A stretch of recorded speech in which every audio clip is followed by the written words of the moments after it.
Hello, everyone, and welcome to this session. My name is Mary Kozak, and I'm a third-year psychiatry resident at the University of Toronto.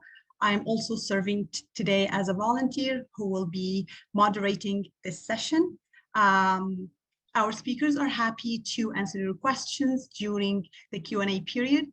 Please post them in the question and answer. Feedback for the session and conference will be provided digitally after the conference with a Google Form survey. Sessions tomorrow on Sunday, December 12, are accredited, including the research poster. In order to obtain accreditation hours, please complete the Google Form survey, which will be sent to you after the conference. Resources are available at www.muslimmentalhealth.ca.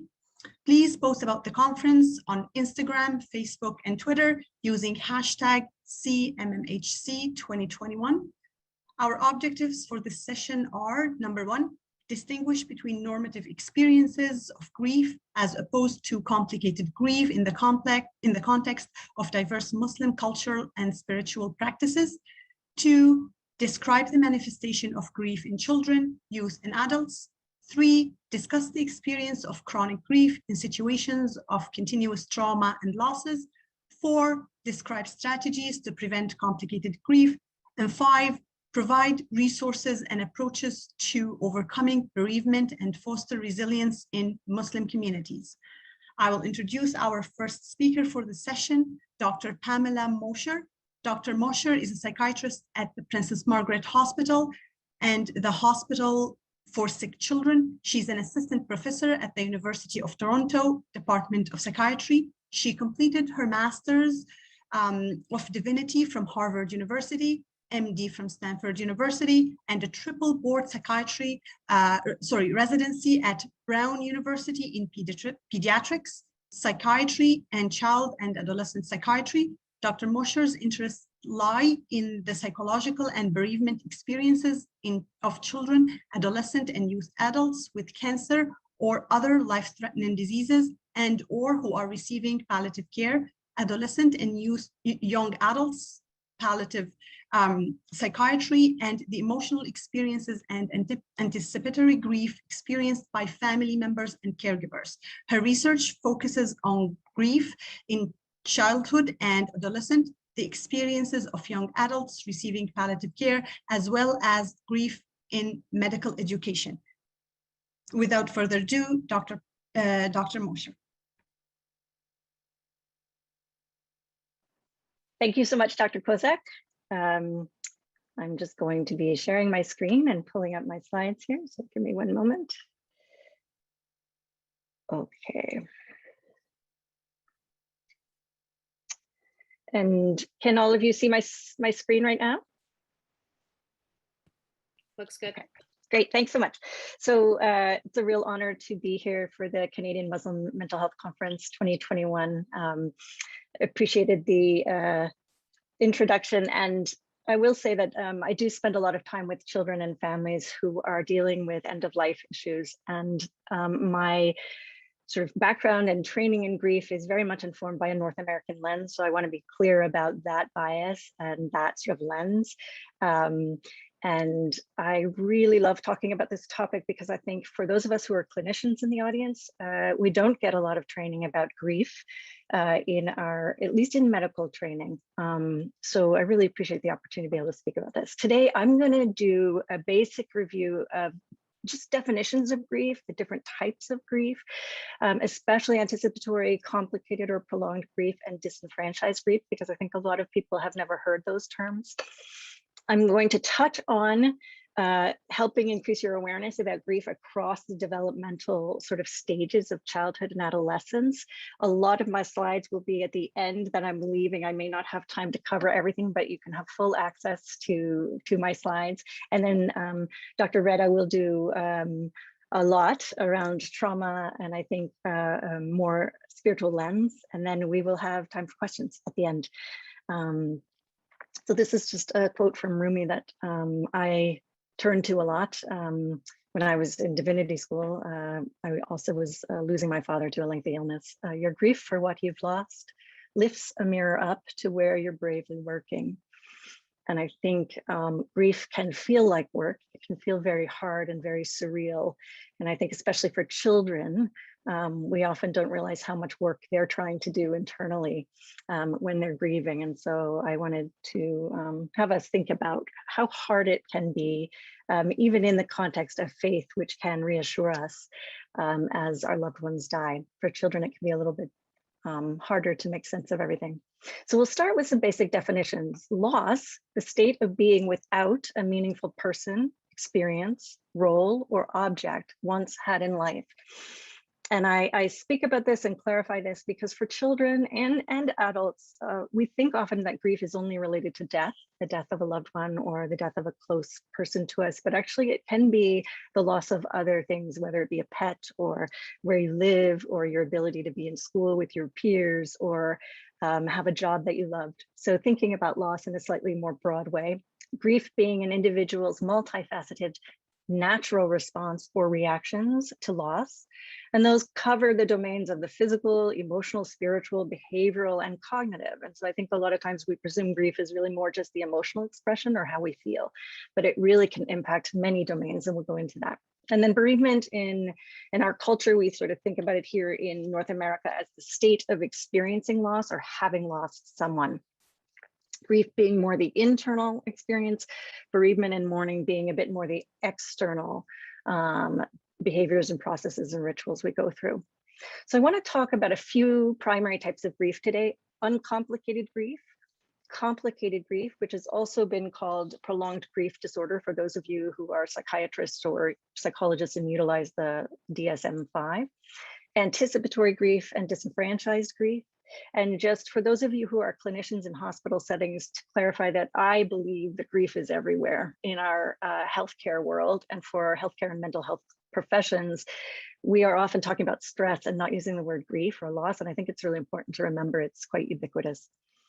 So let's just review some types of grief. Uncomplicated grief is sort of the expected, usual, maybe more traditional course of grief as we think about it. You have feelings and reactions, behaviors in response to a loss, again, across the domains of the psychological, emotional, spiritual, physical, behavioral.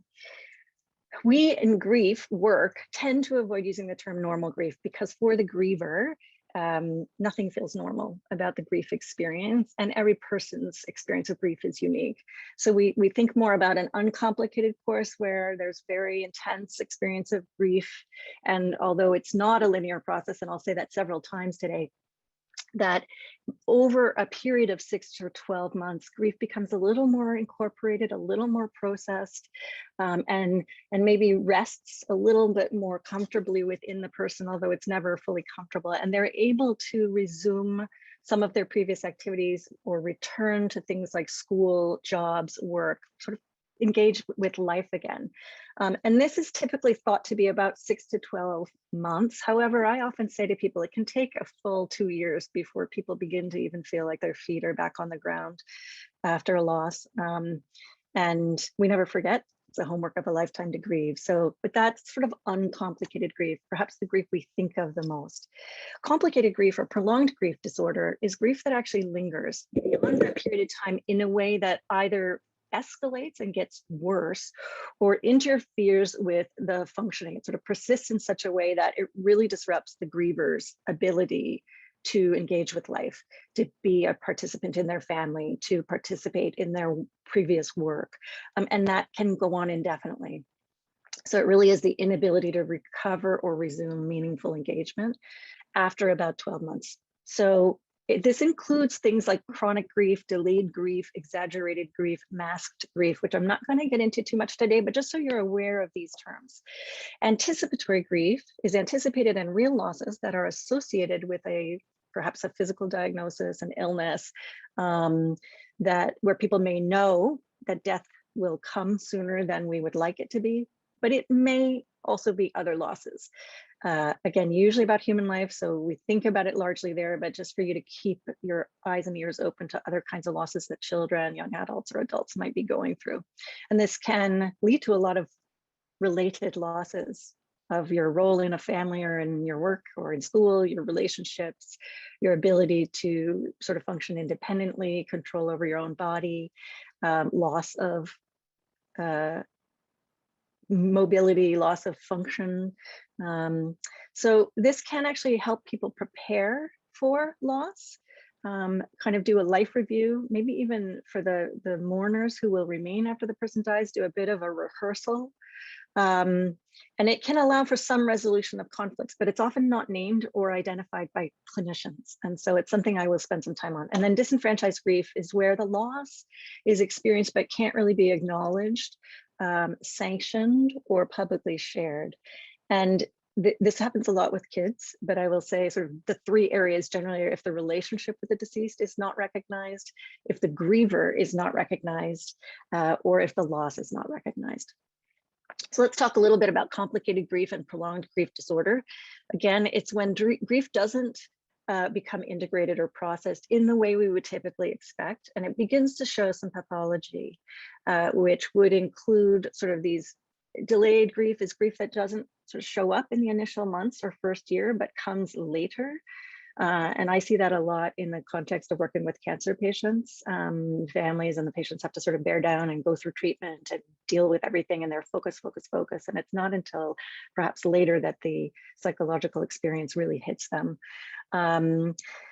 And exaggerated grief may be grief that's almost impossible for the person to manage in the immediate sense, and can lead to very drastic behaviors, sometimes wanting so badly to be with the deceased person that one commits suicide, which I know runs counter to many religious faiths, but that's sort of what we can talk about as exaggerated grief, and masked grief, where people really don't show it at all. From the DSM that we use, which is the Diagnostic and Statistical Manual, I'm sure many of you are aware of it, prolonged grief disorder requires occurrence of a persistent and pervasive grief response, characterized by longing or yearning that persists, and or preoccupation with the deceased that's accompanied by at least 3 out of 8 additional symptoms that include disbelief, intense emotional pain, feeling of identity confusion, sort of not knowing who you are or what you are without this person, avoiding the reminders of the loss, feelings of numbness, having intense loneliness, meaninglessness, or difficulty engaging in ongoing lives, just so you know sort of what the professional criteria are for that. To move on to anticipatory grief, it's a form of grief we actually see quite a bit in hospitals without realizing it and without naming it for the person or the family. It's grief that's expressed in advance when a loss is perceived to be threatening or inevitable, often death, but when the timetable is uncertain. And it really is the full range. So the emotional, physical, behavioral, cognitive response to the pain of separation before that separation actually occurs. So the losses are usually associated with an illness that's sort of been acute or sudden, or it can be a chronic illness where people know that it will shorten life and be terminal. And again, we sort of talked a little bit about some of those losses in the lead up to death, as somebody's body is experiencing a very severe illness, can be sort of these losses of role and identity in the family and control and dignity. But as we said, it sort of permits time to prepare, sometimes allows for earlier, a little bit of working through acceptance and life review and resolving conflict. We say that it actually starts at diagnosis and it continues until death, and it really covers all of the losses between those 2 points in time. And so anticipatory grief and mourning, I often, as I observe it with families and patients, I think about it as though they're having to grieve in 3 time zones. And I actually explain it to them sort of like this for an analogy, but that they're sort of striving to be with the person, or the person is striving to accept where they are right now, while sort of seeing and witnessing, bearing witness to the losses in real time in this present moment. They're sort of longing for the past and their previous sort of good health, normal functioning, full participation in work, school, family, relationships, thinking about all those losses from the past that they no longer sort of can claim. And then also thinking about the losses ahead. If it's the person who's dying, they may be well aware of what they won't be participating in, especially for the children and teenagers and young adults I work with. This is a big feature of their grief. And for the people who will be bereaved, the people who survive, it really is about almost having to plan for life and the future after death. And that can create an awful lot of guilt and feelings about how can I even be thinking about a time after my loved one dies? I need to be present here. So it's sort of a balance of holding on and letting go, sort of thinking about the three sort of phases and all of the things in the future that one might not be able to partake in or experience. This is a photograph I took out an airplane window, pre-COVID, obviously, of a double rainbow. And it just made me think about this Kierkegaard quote that I often apply to young adults who are facing the end of life, but it says the most painful state of being is remembering the future, particularly the one you'll never have. And I think this applies even when one's faith teaches them that after death, they will be going to a beautiful place, whether one calls that paradise or heaven or Jannah or whatever the faith tradition may use to describe it. So I think I always try to remind them that even though they may feel and trust that they're going to a good place, it doesn't mean that they won't have strong feelings in the lead up to that. So disenfranchised grief is, again, where the loss is experienced, but not really openly acknowledged, or the person who's feeling it can't really share that with others. And with children, it can be quite a bit more common than we might realize. So if a relationship's not recognized, they could have relationships with their pets or their teachers or friends that their family didn't know about. For young adults, it might be romantic relationships that people in their circle weren't aware of. And if somebody dies in that setting, it's very hard because you're grieving that alone. The loss may not be recognized, and miscarriage is one of those experiences that people talk a lot about being a bit of a disenfranchised grief because it's not something that people always are public about or open about. Multiple failed sessions with IVF, in vitro, that is something that a lot of my young adult patients experience when they're going through cancer treatment. So these are where those losses aren't necessarily known to people in that person's community, or if the griever is not recognized. So for example, with children, we oftentimes talk about how the siblings are often an orphaned population. They're not always seeing their parents if their sibling is in the hospital, but their grief is very real and significant. Colleagues at work might be another type. So let's talk a little bit about grief process. Grief is not linear.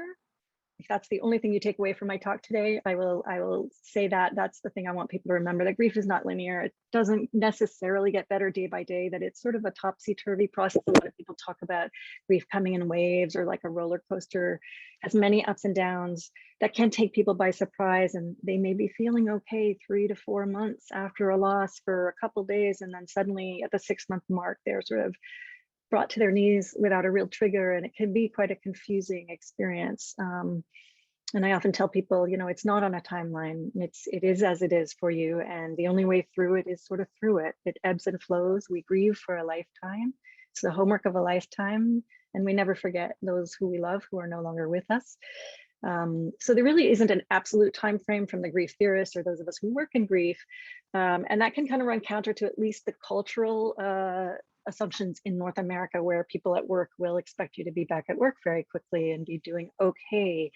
And so I do a lot of work with clients, young and old, about what the sort of people around you in your day-to-day life, work or school, may be saying that may be hurtful or not always helpful. And that, just to remember that family members will grieve the same loss quite differently, or can. And so it could feel as though people are not on the same page, or that one person is doing something that another would never really do. And so we often try to say, try not to judge your own grief or each other's grief or another person's grief, and try to sort of accept that these are the ways their bodies and sort of psyches, minds are trying to work through terrific and agonizing loss. So grief is universal, but it's also unique, as we're talking about, again, that different members of the same family may experience grief and loss in a very different way or have different triggers. Some people will talk openly. Some people don't like to verbalize their grief at all. Some people will write. Some will rely on music or activities that were very nourishing for them: cooking, movement, exercise.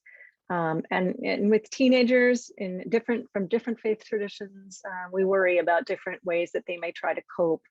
So I do often say, please be gentle with yourselves, gentle with each other. Clear to most people, but anniversaries, holidays, milestones, or special events can really precipitate increased reactions, even if people are not paying attention to the date. I always say the body remembers and the body keeps the history. So to sort of be aware that anybody going through an anniversary, even if it's 5 or 10 years later, they may be grieving or having reactivated grief for a period of time. And families in our line of work, often in the hospital, but in mental health and in pediatric sort of palliative care, where those lines cross, often can experience a dual loss, the loss of their child, but then the loss of a professional team and community in addition to their own community. So there can be sort of disrupted relationships that can be painful and lead to further isolation. And then just a reminder that siblings of people who die do grieve deeply. We often sort of look at the parents, if it's a child or a young adult, but siblings can often find that their grief is dismissed or forgotten about or minimized. And so a lot of our understanding of grief theory is really from adult research, adult writings, adult experience. And it is important to remember that children are different and their grief process is unique, and they grieve and mourn based on their developmental levels. As they progress through developmental stages and milestone, their grief kind of progresses and gets revisited as well. So a child who lost a parent or a sibling in a very early age or sort of school age may sort of revisit that grief over the next decades of their life. And it comes back and it gets reprocessed and they learn new insights. And also a teenager is going to grieve differently from a 4 or 5-year-old and differently from an older adult. So they do experience, I just want to remind everyone, children experience a lot of losses, death of pets, family, friends, and non-death losses. So moving away from their first home, relocation of parents to other towns or countries, to new jobs, teachers, leaving, and medically ill children have a lot of losses. I've left slides at the end around this, but grief affects them again across all of these domains. And just a reminder that everybody around us may be grieving at one point or another. It's so common, we're not always aware of it, and people may be silent unless we actually ask about it. We often say in pediatric palliative care and grief and psychiatry that the kids puddle jump through grief, whereas adults kind of stand more in the river as the grief sort of flows around us. And so children are much more likely to sort of talk about something very intense about the person who died for a few moments and then go run off and play. And it may seem jarring or not appropriate to adults, but it's actually very appropriate developmentally. So just a reminder that if you see your child doing it, or even around the time of death, that they start to incorporate funeral rituals into their play, and it may seem alarming to adults, that it's actually quite normal and healthy as they're trying to process what's happened. So some of the things we do recommend for children in grief are maintaining memories for bereaved children. Incorporating ritual is crucial, and for their own healthy integration, it's really important to give them choices as well. So do they want to attend services? And in different religious traditions and cultures, children may be allowed and may not be, but if there's ever a choice, I always advocate for explaining to the child what is going to happen and giving them the option of whether or not they wish to attend or participate. And although seeing parents or caregivers cry can be scary for kids, they do need to know that it's okay and it's healthy and it's normal grief to express feelings and talk about the person or what has been lost.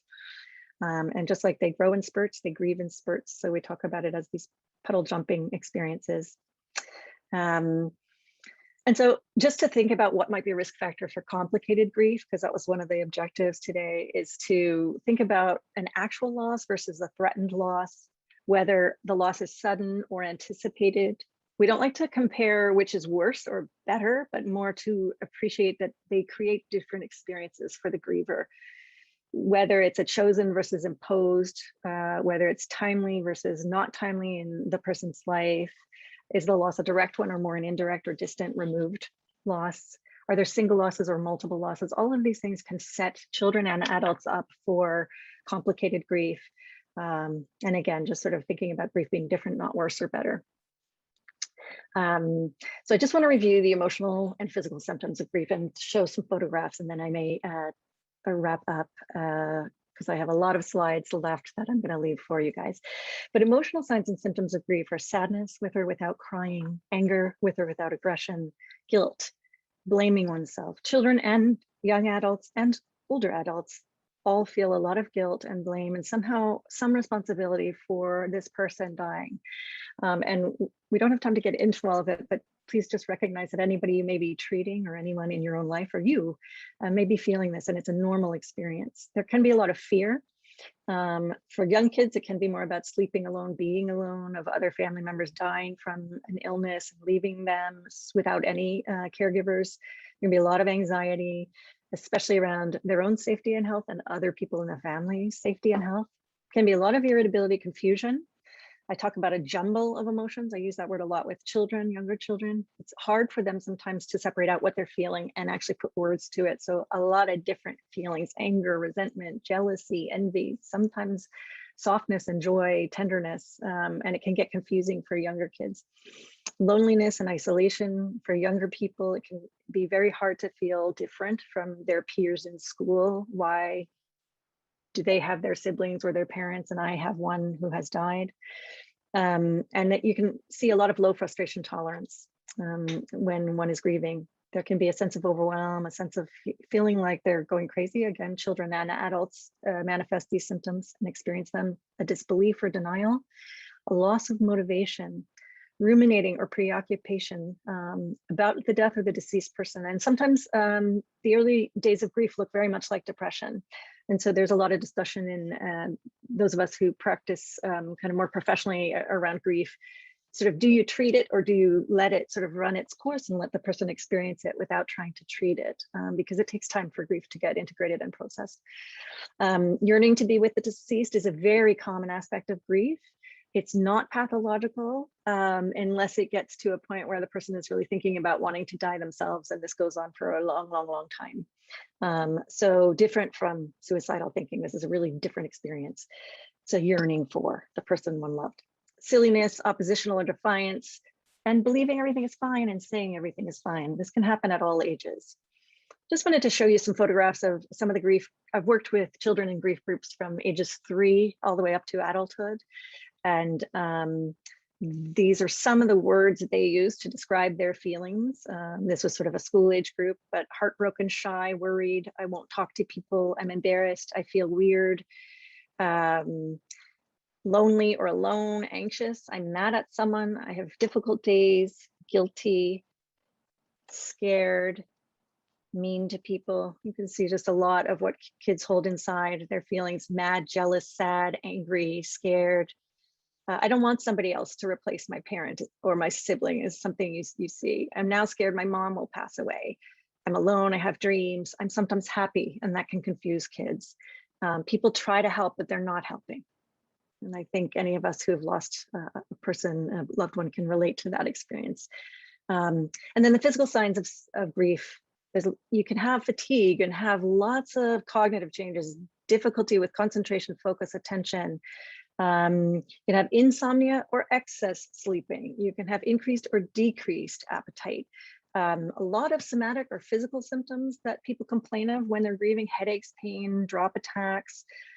With kids, you can see bowel and bladder incontinence, wanting to sleep with their parents. Little kids will revert to some thumb sucking, maybe they're toilet trained and they go back to being incontinent.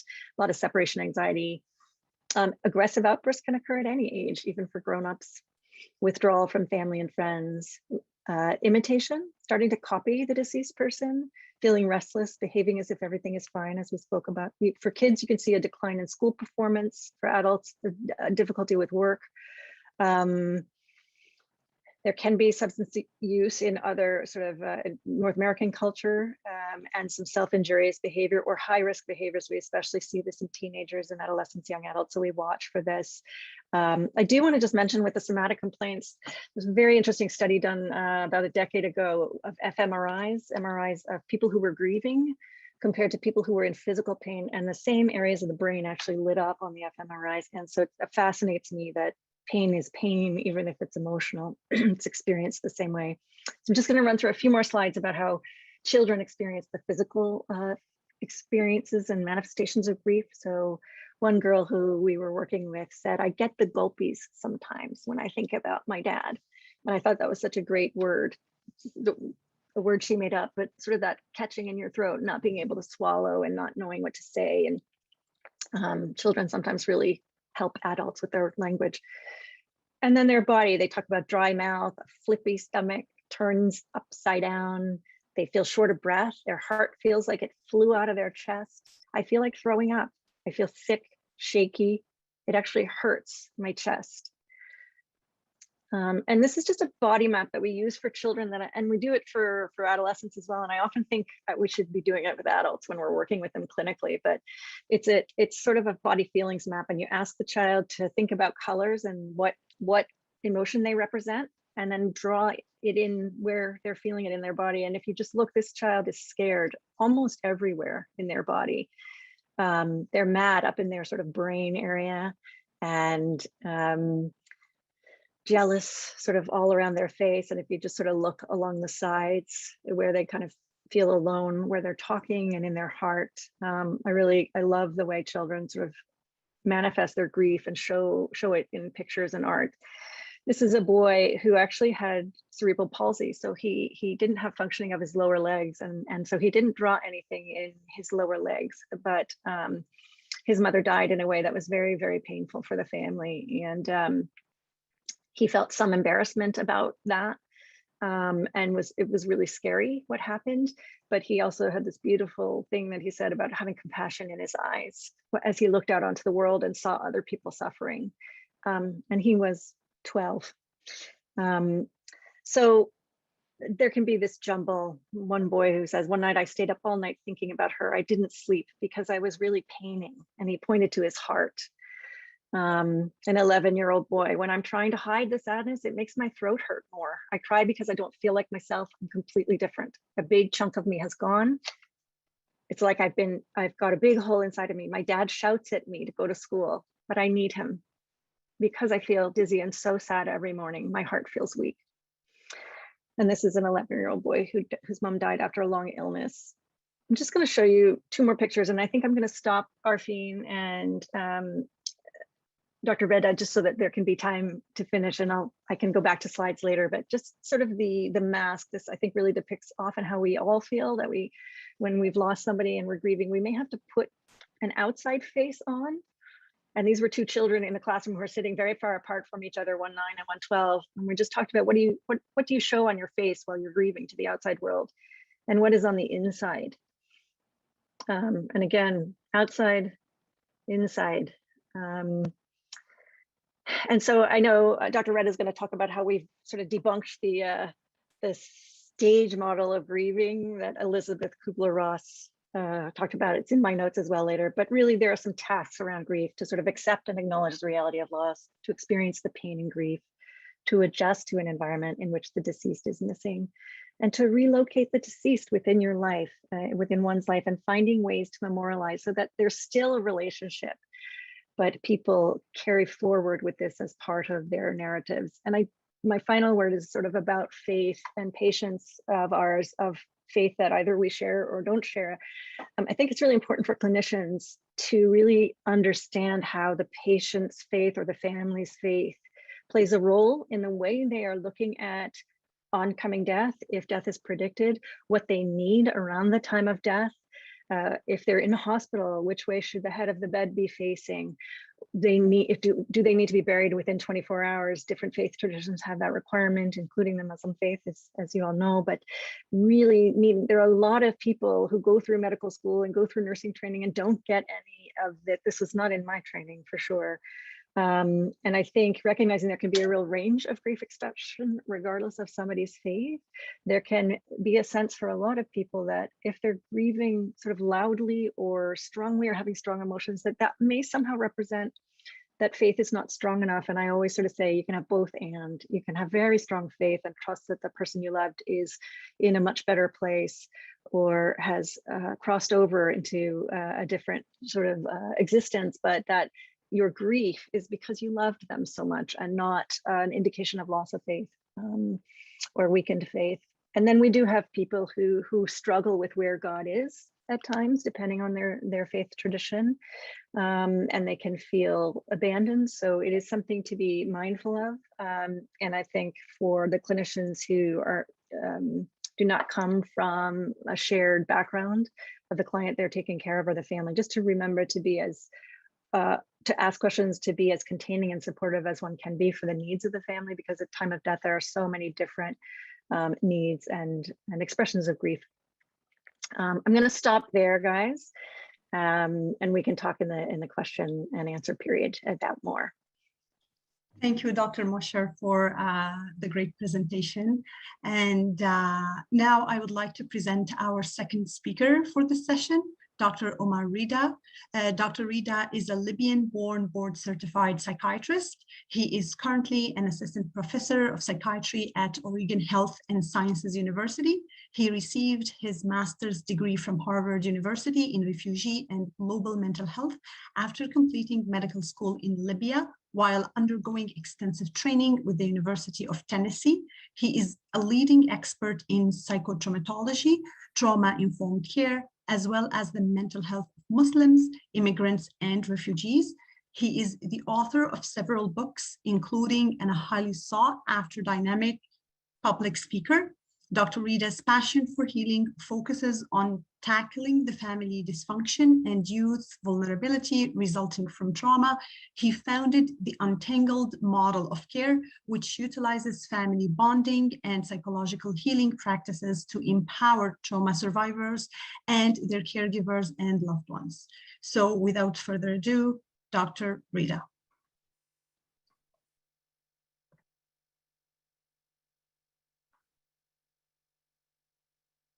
Okay. Hi, can you hear me okay? Yeah.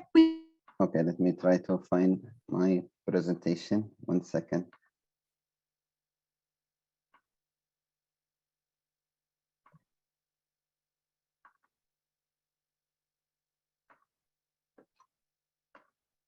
Well, thank you very much for having me. It's such an honor and pleasure. And really, I appreciate lots of gratitude for the organizers. There is lots of hard work that's happening, and it's very encouraging that there's all of these initiatives happening, and I'm glad that we are sharing this space today just to provide support to one another. And I really appreciate how Dr. Mosher laid the ground for grief. I'm going to talk mainly from an Islamic perspective about the experience of grief. And I will mention very briefly some of the books that I have written related to the topic, and mainly the book by the name Untangled, which focuses on how to break the cycle of trauma that causes lots of dysfunction in the family unit. We know that trauma can make or break a family, can make or break a community. And also under publication is a book I'm very proud of, which is the trauma story of the beloved Prophet sallallahu alaihi wasallam, how the Prophet of Islam, Muhammad alayhi salatu wasalam, went through many traumatic experiences, but he used these experiences to become a wounded healer. So despite his many wounds, many losses, he was able to become the best therapist, the best counselor, and the best healer. So this is an activity that I usually do with the children. And even though I am an adult psychiatrist, I love working with the youth. Most of my work actually is with the children. And so this is an activity that has to do with the definition of a house, and what's the difference between a house and a home, how trauma can impact the household. So maybe there is an exposure to a traumatic experience, and what are some of the traumas that happen in your context, and then what protects you when a trauma happens, what protects the family from the exposure, and also what gives us nurture despite our trauma. And so sometimes I ask the children to give me what represents their feet or the root of the tree or the foundation of the household, so they can talk maybe about my faith and my family are very important for me. And then we talk about our trunk or the trunk of the tree, our body, what are the walls of the house, if you like. And they might talk about the values that are very important for the family unit. And then we talk about the branches that we can contribute to our community. So maybe acts of service, maybe self-care, very, very important that I remind them, yes, we focus on helping everybody else, but we don't forget ourselves in the process. So sometimes these, losses can cause lots of destruction to the family unit. And I will talk about my own experience. I mean, I come from a very loving family. Mom and dad are extremely, available, parents. They were emotionally available, very loving. And even though I lost my mom in 2016, I still can feel her presence, and she still is the reason behind many things that I do. And that's why I try to become an emotionally safe and available father for my 3 daughters as well. So as Dr. Mosher said, grief is natural. Grief is the price that we pay for loving someone. And there is no cure for grief, but to grieve, to go through the process. And in the Quran, Allah subhanahu wa ta'ala told us death is the only certainty. Yes, we talked about grief is not only about death, it's about different losses that I'm going to talk about briefly later on. But in the Quran, there are many references to death. And Allah subhanahu wa ta'ala said, death is the only certainty in life. And of course, we know this is only one stage that we move to the next life. And hopefully we enter Jannah, we go to paradise, and we see our loved ones again. Nobody will escape from that reality. There is a specific time when we depart, so we need to always be ready and prepared by being the best servant of God that we can. And the best way to serve the Creator is to actually serve the creation. So we're taking care of people's needs, especially those who are forgotten in our community. And when we die, we return home because we came from paradise and we return to paradise after our death. And it's actually the first step into the second life or the hereafter, what we call Yawm al-Qiyamah. We go back to Jannah and we meet God, we see him face to face, and then we will be questioned about what we have done and hopefully forgiven and entered into paradise. A very interesting theme in one of the surahs in chapter Tabaraka, Allah subhanahu wa ta'ala, he said, الَّذِي خَلَقَ الْمَوْتَ وَالْحَيَاةَ لِيَبْلُوَكُمْ أَيُّكُمْ أَحْسَنُ عَمَلًا. So Allah created life and death to give us a test. So who is graceful when we face that kind of disaster or calamity? Because the Rasul ﷺ, when he saw a woman grieving, she was really going through hard time, very angry. She was almost violent in the way that she was treating her body, grieving a loved one. So the Prophet came and he tried to remind her to be patient. And she told him, go away, you cannot feel my pain. And he was very accommodating and empathetic. But then the other companions, they said, do you know that you just told the Prophet of Allah these words? And she came to the Prophet and she tried to apologize. And he said, I understand, but as-sabr 'inda sadmati al-ula. True patience is when the death or the bad news first come to us. So we don't wish death in Islam. Many people, they wish death sometimes when they're going through difficulty. But the Prophet ﷺ, he said, if you are going through difficult time, he said, oh God, you know better than I do. Let me live as long as life is better for me, and take me home when death is better for me. So we enjoy this life. We enjoy everything about this current life, but we prepare for our next life. And in Islam, people are tested for different reasons. It's not only punishment, it's sometimes a cleansing of our sins, sometimes it's elevation of our status with God. Suffering can make us run away or run towards Allah subhanahu wa ta'ala. Even the prophets, especially our beloved Muhammad, all of them, they suffered many losses. We know the story of Yaqub, Prophet Jacob. We know the story of Ayub, Prophet Job. And we know the Prophet Muhammad والسلام, he lost his mom, his dad, his grandfather, 2 of his beloved uncles, Abu Talib and Hamza. He lost 2 of his wives. He lost 6 out of 7 children. So many, many losses that he suffered, but he continued to be a wounded healer, as I indicated before. And as a Muslim Ummah, we believe that the death of Rasulullah, the death of Muhammad, was the greatest loss for us as a community. In Islam, we talk about patience. So it's very important to be a sabur and also be shakur. So a believer is between 2 stages. There is a stage of patience and stage of gratitude. So we make sure that we are always grateful when things are good, and we also are patient when things are difficult. Showing emotion is never discouraged in Islam. It's actually encouraged. The Prophet, peace be upon him, was very publicly emotionally expressive. So he laughed in public, he cried in public, he became angry when things necessitated anger. So in Libya during the civil war in 2011, and this is a young woman who unfortunately lost her brother during the fighting.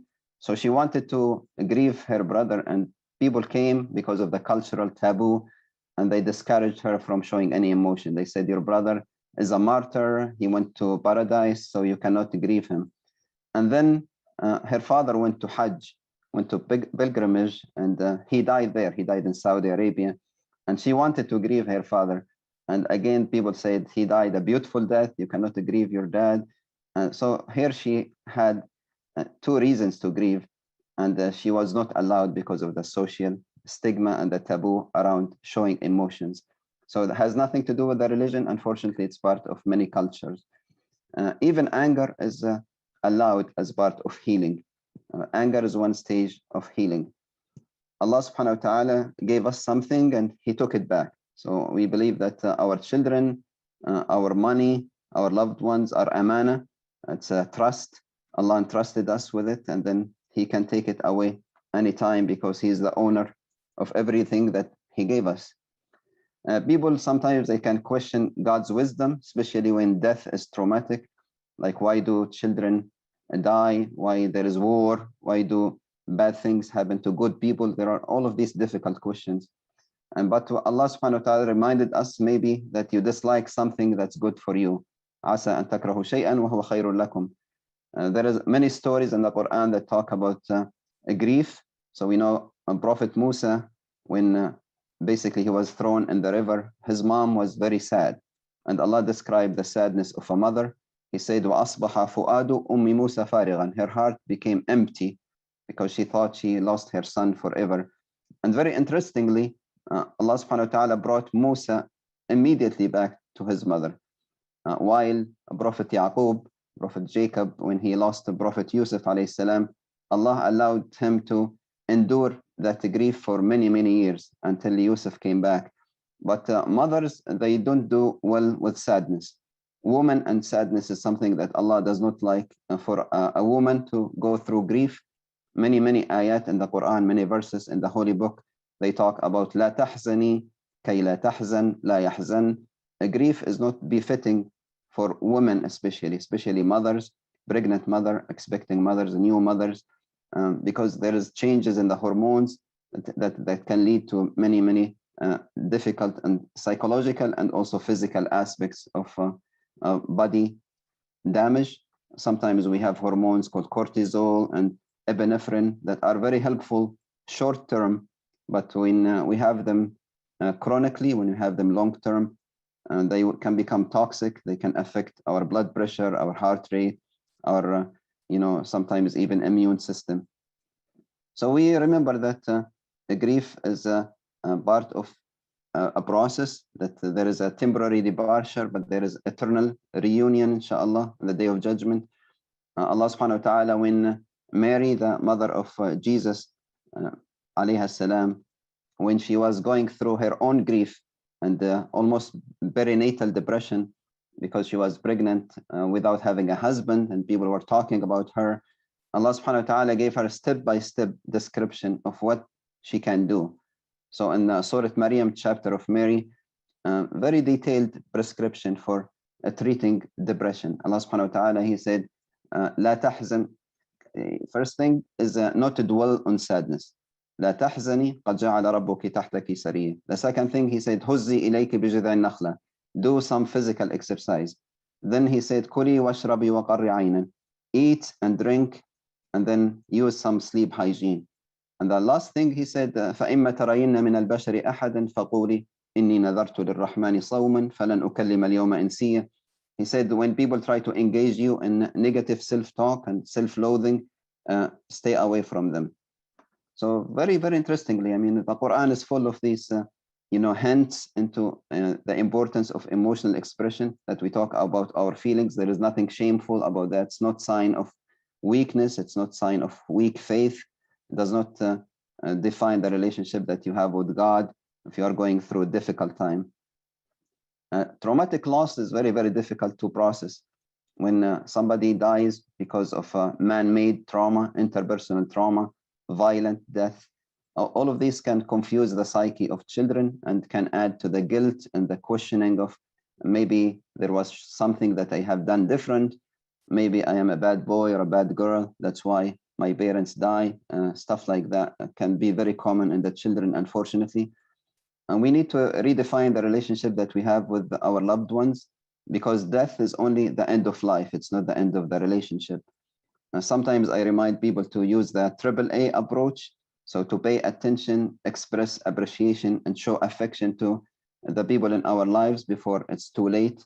Because I lost many of my family members because of the war, because of terrorism, because of trauma, and I wish if I have a few extra minutes with them. So if you have your loved ones, they're still alive.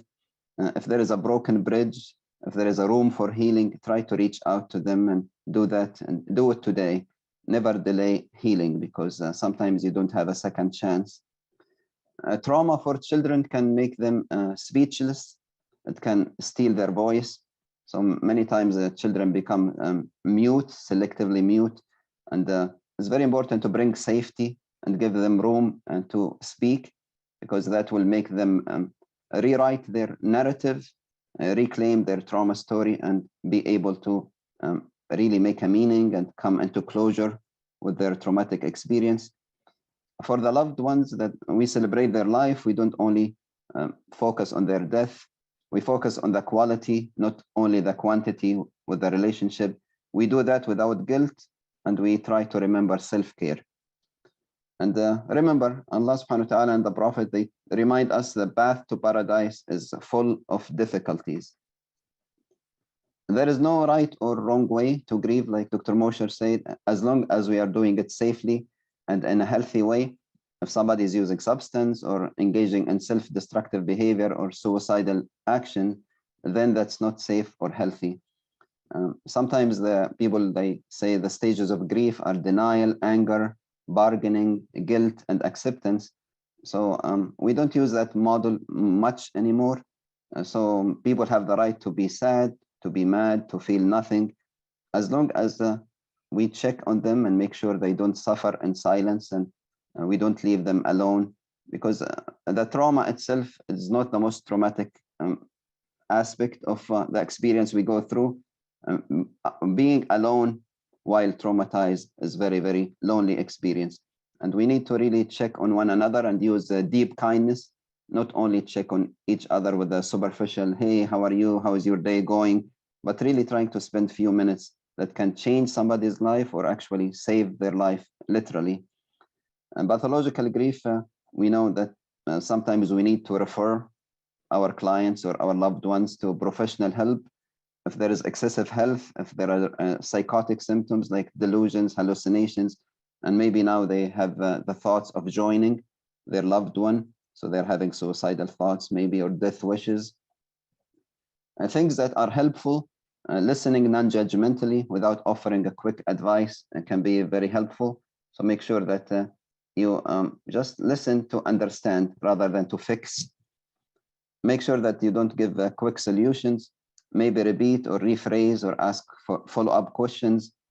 Pay attention to their body language. Be honest, even if you don't know the answer. Answer all the questions that they have, even if they are hard questions. Actually, it's wonderful if the children ask questions. Sometimes they don't really reach out. They go and try to find answers somewhere else, and maybe they find the wrong answer. Use concrete language like they died rather than saying they passed away, because that can imply that they are coming back. Don't use lost, because it can mean that they can be found. Give children as many choices as possible. Encourage consistency and routine, and come back to routine as safely and as quickly as possible. So maybe, keeping the family rituals like meal time, family time, bedtime, Talk about the deceased by their name. So in order to break the taboo, create memories, make the world a safe place for children to grieve. Share your own grief. That's okay. I mean, it's not sign of weakness for a parent to show grief around the children. Sometimes they want to go to the funeral, and there is no wrong or right answer to that. If the family thinks it's in their best interest to go and attend the funeral services, that's okay. And also, don't be too intrusive, but don't be too neglectful. So find the balance about being emotionally available. Some of the children, like Dr. Mosher said, they regress into behaviors like they start to suck on their thumb, or they wet their bed. Maybe they want to sleep with you, and that's okay. You can allow that for a certain period of time, especially if there is a sudden and a traumatic death. Make sure that they eat, they drink lots of liquid, make sure that they sleep. Sleep is very, very important for the healing process after grief. Don't try to overprotect. Don't force people to talk if they are not ready. Try to solicit as much support from the community and the family as possible. Remember, grief is a family affair. It's a communal affair. The Prophet ﷺ, whenever one of his companions dies, he will invite the rest of the community to, make food for the family and check on them more frequently. Remember, like Dr. Mosher said, the body keeps the score, keeps the memories. So try to, remind people of the good times, not only the bad times.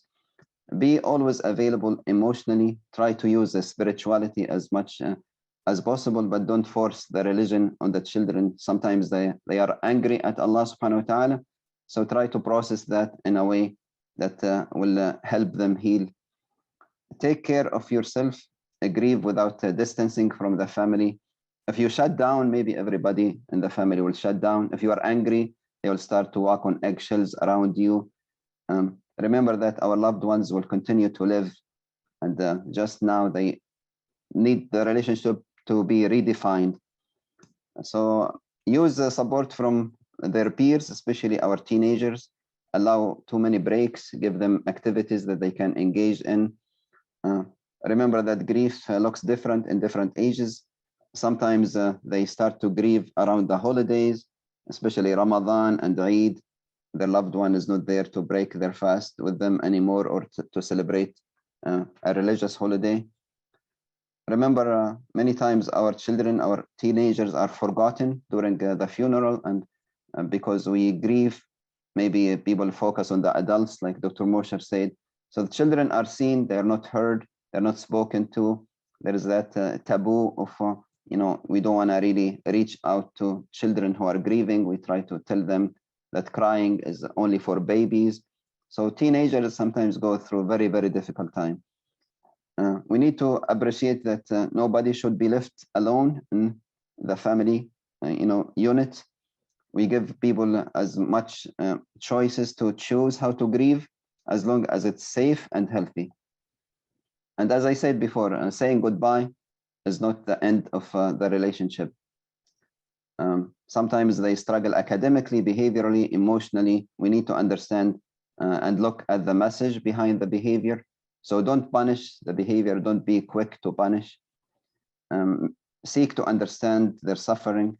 And things that many children found helpful is having friends around, having special things that are done to say goodbye to their loved one, seeing how much their loved ones are loved by the community, maybe sharing happy memories, and also having, engaging in community activities. Finally, as I said, don't forget that self-care is very important. If you are the parent in the family, make sure that you are dealing with not only your grief now, you are responsible for the grief of your children. So make sure that you are available, you have energy for them as well. And remember to keep the legacy of the loved one alive. Resources that are helpful.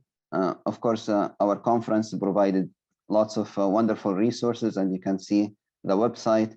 Also, Yaqeen Institute, I found a paper by Sister Sarah Sultan, Sister Najwa Awad, very, very helpful, talks about the grief from spiritual, but also psychological aspect.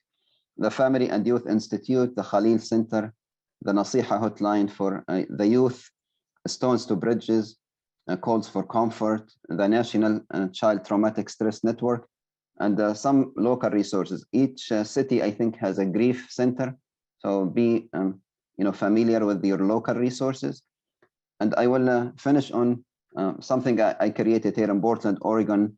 Actually, I created it in Benghazi, Libya in 2011, but it has been a work in progress, a model of care for people who are going through trauma. So we use education, we train people, we create safe spaces, we come up with resources that are culturally humble, and we provide clinical services if needed. And we do that in very non-threatening, benign ways. We call our workshops names like, Out of the Shadows, or Behind Closed Doors, or 13 Reasons Why. And these are some of the activities that we have done. You can see some of the seminars that we do, both in the United States, but also this is in Cox's Bazar, Bangladesh, working with the Rohingya refugees. Sometimes we do marriage seminars. This one, I called it, Will You Remarry Me? At the end of the workshop, I actually re-proposed to my wife, and she said, I have to think about this one. So it was just a very well attended, especially the talk about suicide for the 13 Reasons Why. 200 children showed up to that talk. So we just provide safe spaces for the community. The imams here in Portland have been very helpful. They gave me access to the community to deliver Friday khutbah. So during Friday speech, I talk about psychosocial issues that are important for the community. Some of the books that I have written have to do with the relationship the Prophet had with the children. So they felt safe around him. They actually came and climbed on his shoulders. On the shoulder of the Prophet is my first book. You can see this is our camp. We take children on trauma-informed camps and retreats. And we try to do some of the play and art therapy activities with the children in refugee camps. This is Camp Mahara. It was done in 2021 in response to the pandemic. And we know there are multiple layers of loss that are caused by the pandemic. So many children are losing their social skills, their coping skills. So we brought the children together with animals, mainly horses, and we took them to the outdoors, and 3 days of learning skills, relearning skills that were lost for the pandemic. Very rarely we use clinical services. You can see the clinic that we opened in Cox's Bazar, Bangladesh, and also here in Portland. Some of the other books that I have written, I had the pleasure of writing the book with Dr. Ahmed Hankir, who did a wonderful job giving the keynote speech this morning. It has to do with the Islamophobia and psychiatry. And then, you don't have to go to refugee camps to find trauma and to try to provide healing. You can think globally, but act locally. So yes, I enjoy working with the orphan children in Libya, but also I enjoy working with my local community and try to make the world a better place for my children. So together we took advantage of the pandemic, and we created the Daughter-Father Bonding Project. It's a YouTube channel that has 60 videos on how fathers and daughters can bond.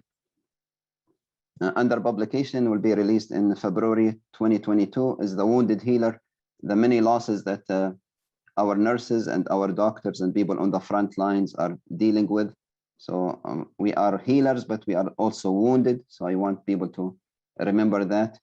And these are some of my family members that I lost. My sister, she died at age 14 of brain cancer. She's the reason why I pursued medicine. My nephew, he died in 2014. He was killed by ISIS, which is unfortunately an extremist group that took over Benghazi for a number of years. And then my mom, who I lost in 2016, and she's the reason that I do this work. So I will stop here and encourage you to love your loved ones and pay attention to them, and say how much you love them before they are gone. God bless you. Thank you. Dr. Reda, thank you very much for this amazing talk. For now, I will be joined by Dr. Mosher and Dr. Reda to answer some of the questions. And we'll have about 10 minutes. The first question here is for Dr. Mosher.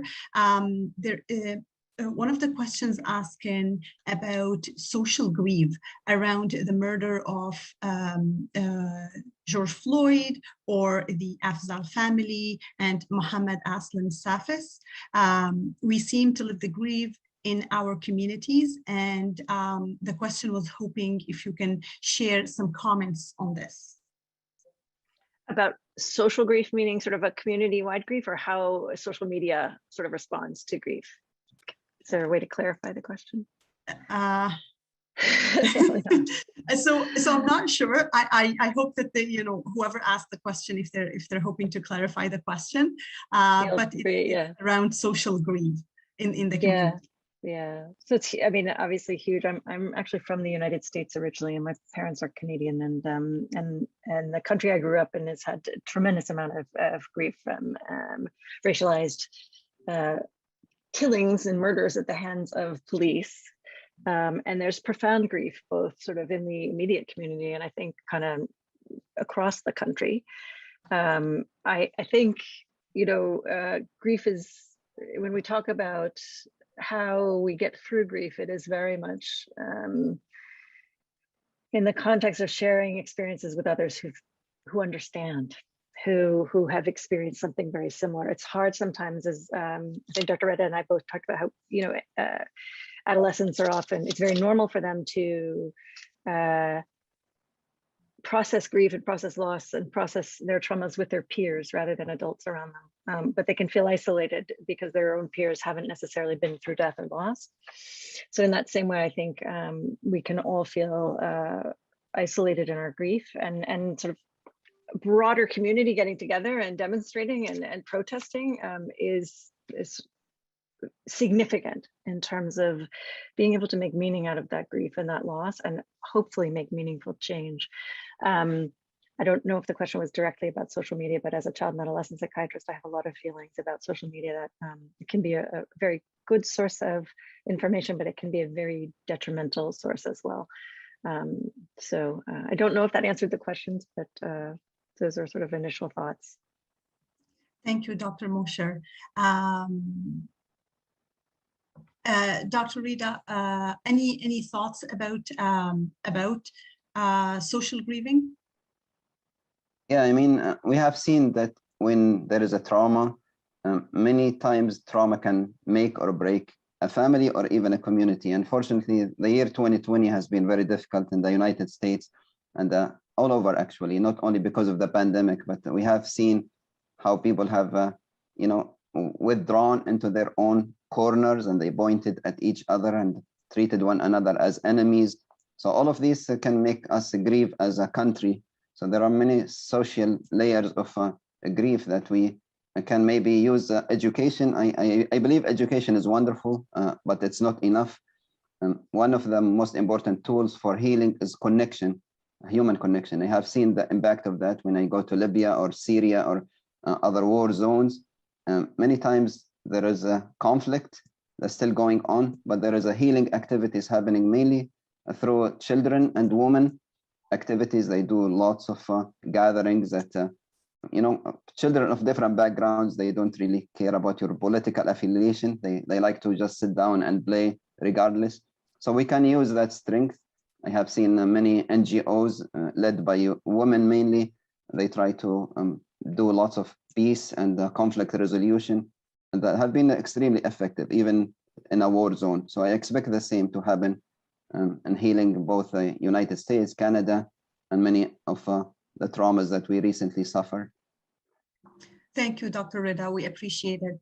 Another question for you actually is, as clinicians, how can we help our Muslim clients have sabr without being invalidating to their experiences? Yeah, sabr means patience, and subhanAllah, and there is another question maybe similar, which is how can we help the children when they have angry thoughts about God? Why did Allah took my loved one? And there is a Surah Yusuf, the chapter of Prophet Yusuf alayhi salam, has a story of how Prophet Yaqub, when he lost Prophet Yusuf, he said, "Innama ashku bathi wa huzni ila Allah." He said, "I complain to Allah about my grief." He did not say, "I complain against Allah." He said, "I take my grief and I put it in the hands of God. And that does not make me a weak man if I'm crying." Allah said, وَبْيَضَّتْ عَيْنَاهُ مِنَ الْحُزْنِ فَهُوَ كَظِيمٌ. He cried so much, he lost his eyesight. Actually, his eyesight came back when his son Yusuf came back to the house. So it's very important to bring these gentle dynamics and reminders that are full in the seerah, the story of the Prophet ﷺ, how he grieved his children. He buried 6 out of 7 children, how he showed his emotions. And people were very surprised. They said, "Oh, Prophet of Allah, you are crying publicly." And he said, "That's a sign of mercy.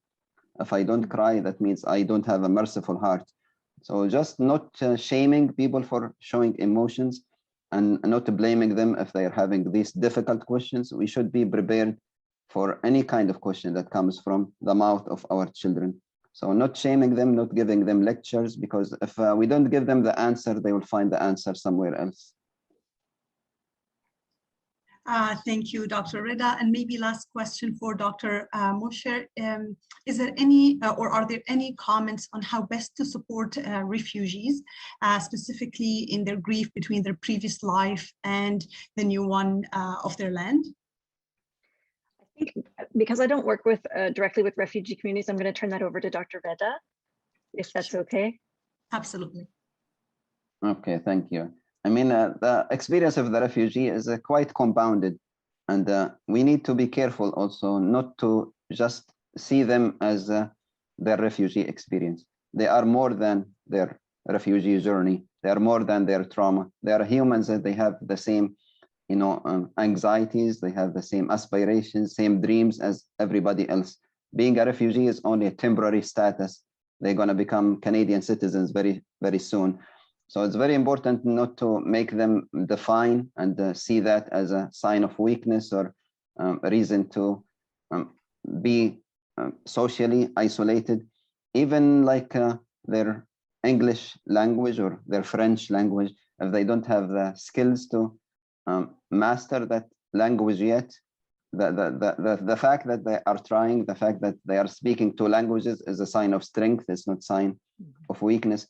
So it's very important to remind them of how much they can contribute to the family and to the new community that they are becoming residents and citizens on.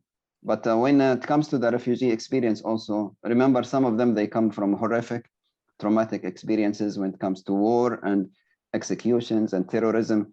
So it can be really difficult. I think creating safe spaces for them in the beginning, just working on education to try to normalize feelings, making sure that they are safe in the here and now. Many of the experts in the field, they said when refugees come to Canada, for example, try not to touch their trauma story in the first 6 months. Because the first 6 months that they are trying to learn the language, learn the system, trying to get the right paperwork, they're chasing the Canadian dream. And then just after 2 years, maybe now they are actual citizens of their new country, and they are working and they are trying to provide for their family. So most of the experts in the trauma field, they said that if you're gonna do trauma work, it's usually between 6 months and 2 years after them coming to the country. So there is lots to go about the refugee trauma, and I have written papers, and I'll be happy to write my email here if somebody wants the specifics. But please, I mean, see them as somebody who you should be proud of. The Prophet, all of the prophets, they were refugees. They immigrated from their hometowns. Thank you very much. Can I just add one thing? I will say, because I work. No, it's okay. I work largely with cancer patients, but it's a very real thing that when people are diagnosed with a medical illness that can threaten their lives, a lot of their earlier trauma will resurface. So for those of you who are in the audience who do mental health work or are healthcare professionals in sort of the medical context, I think we regularly see trauma kind of flourishing, resurging, kind of needing to bubble up and spill over as somebody is dealing with an assault on the body and potentially on their life in terms of life-limiting illness. So it is something to just be mindful of. Thank you very much.